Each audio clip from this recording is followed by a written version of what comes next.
Bienvenue à tous sur Afrique Sport, bienvenue dans votre émission, l'analyse de ce samedi. Pour aujourd'hui, nous partons du côté du FC Barcelone. Le club catalan risque de partir en Europa League, mais pour nous, c'est une bonne nouvelle. Ce sera l'analyse du jour, mais avant, on fait le point autour de l'actualité du club.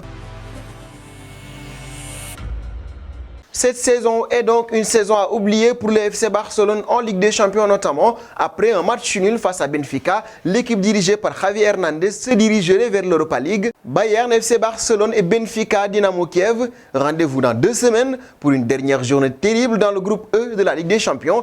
Incapables de l'emporter devant le Benfica mardi au Camp Nou, les Blaugrana sont deuxièmes de la poule mais seront obligés de l'emporter en Bavière face à Muluka déjà qualifié si le Benfica domine son adversaire ukrainien. Dans le même temps, le premier match du Barça de Xavi, samedi dernier, n'avait pas été bon. Victoire 1-0 contre l'Espagnol et le second n'a pas été meilleur.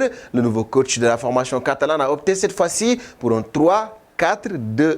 Clément Lenglet accompagnant Gérard Piqué et Ronald Araujo, tandis que le jeune Youssouf Demir et Jordi Alba étaient les deux pistons dominateurs mais peu dangereux. Les Barcelonais de Memphis Depay se sont fait peur durant toute la rencontre. Ousmane Dembélé, de retour après une énième blessure musculaire, est entré à la 66e minute et a mis le feu sur son aile droite, mais cela n'a pas suffi alors que Ronald Araujo a inscrit un super but refusé pour hors-jeu à la 83e minute et que Gérard Piqué a fini en pointe. C'est le Benfica qui aurait pu l'emporter sur une énorme opportunité pour Harit Seferovic à la 90e minute. Le pire est peut-être à venir pour le Barça en Ligue des Champions avec la finale face au Bayern de Munich. Une défaite combinée à une victoire de Benfica envoyerait ainsi le FC Barcelone en Ligue Europa. Mais pour nous, c'est une bonne nouvelle, l'analyse autour de cette question.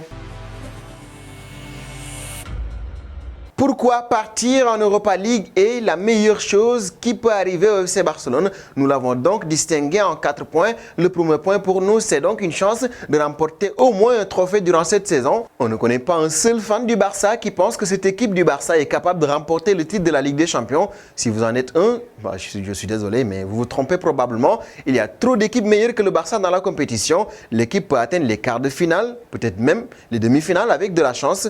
Mais soulever le titre est absolument hors de question avec la situation actuelle du Barça. On ne célèbre pas le fait d'atteindre les demi-finales quand on est une équipe comme le FC Barcelone et ainsi gagner un trophée pourra permettre à Javi Hernandez d'entamer son ère du côté du FC Barcelone de la meilleure des façons. Et parlant de Javi Hernandez, cette Europa League va enlever de la pression au nouvel entraîneur du FC Barcelone. Jouer en Ligue des Champions implique d'affronter les plus grandes équipes du monde et cela ne s'est pas particulièrement bien passé pour le FC Barcelone ces derniers temps.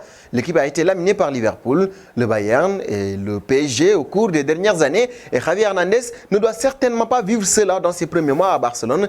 Imaginez les journaux madrilènes, ennemis jurés des Catalans, s'en prenant à Javi Hernandez et le comparant à Ronald Koeman ou à Ernesto Valverde. Si le Barça subissait une défaite semblable à celle subie contre le PSG l'année dernière, imaginez toutes les rumeurs sur le club envisageant de le limoger. Ce sera là de mauvaises zones pour les débuts de Javi Hernandez, qui a surtout besoin de quiétude pour ses premiers jours du côté du FC Barcelone.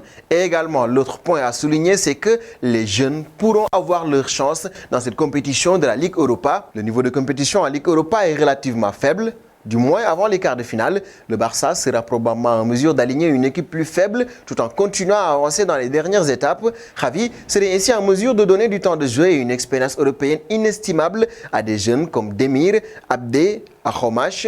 Et dans le même temps, les joueurs de l'équipe senior comme Dembélé ou Memphis Depay ne seraient pas exposés à un risque de blessure en jouant trop de matchs. C'est donc le combo parfait, faire jouer les jeunes et reposer les plus grands. C'est donc là une bonne nouvelle pour le FC Barcelone d'être reversé en Ligue Europa. Et le dernier point à souligner qui est très important, c'est que la Ligue Europa est une compétition qui permet aux équipes de revenir en force en Europe. Même si certains fans voient la Ligue Europa comme la Ligue des Champions pour les perdants, cette façon de voir n'a aucun sens si vous jetez un œil aux gagnants de la compétition au cours des dernières années. Chelsea, par exemple, a remporté la Ligue Europa en 2019. En 2 ans, les Blues ont remporté le titre de la Ligue des Champions. Un an avant le triomphe de Chelsea en Europa League, l'Atlético a soulevé le trophée. Avance rapide de 3 ans et l'équipe de Diego Simeone remporte également la Liga. Ni Chelsea, ni l'Atlético de Madrid ne sont des perdants. Si le Barça remporte la Ligue Europa, il peut utiliser ce triomphe pour inspirer une saison 2022-2023 réussie. Comme dira-t-on, ce serait donc un moyen de reculer pour mieux sauter de la part de l'équipe dirigée par Javi Hernandez. Ce sont donc là les 4 points que nous avons soulignés pour vous faire comprendre que le Barça en Ligue Europa, c'est une bonne nouvelle. Dernière étape de cette analyse du samedi, c'est le quiz. Le moment pour nous de vous adresser la question du jour. Durant le match face au Bayern de Munich, en première journée de Ligue des Champions, combien de tirs a manqué le FC Barcelone? Vos réponses seront attendues en commentaire et rendez-vous est donné le mardi pour une nouvelle édition de l'analyse.